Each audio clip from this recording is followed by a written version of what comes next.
ঋতুৰাজ বখত ওলালে কুঁহি পাত বিহুৱে বুলি খুৰি দেৱে লগালে তাত তাঁতৰ হাৰৰ বৰ চুঙাতি লুকুৱাই আনিলো বিহুতে বজাবলে গগনা সাজিলো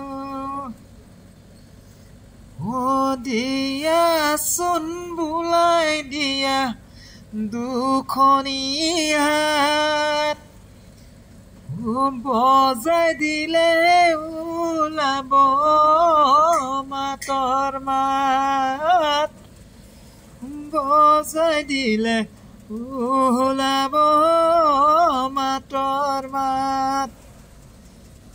হেল্ল' দোস্ত, মোৰ ফেচবুকৰ সকলো বন্ধু বান্ধৱীলৈ স্বাগতম জনাইছোঁ। আপোনালোকে যদি মোৰ ভিডিঅ'বিলাক চাই ভাল পায় মোক আগবাঢ়ি যোৱাত সহায় কৰিব বুলি মই আশা ৰাখিলোঁ। তো আপোনালোকৰ মাজৰে মই এজন অসমীয়া ল'ৰা বাহিৰৰ দেশত কাম কৰি আছোঁ দেই। নিশ্চয় পাৰিলে হয় ভিডিঅ'বিলাক আগবাঢ়ি যোৱাত সহায়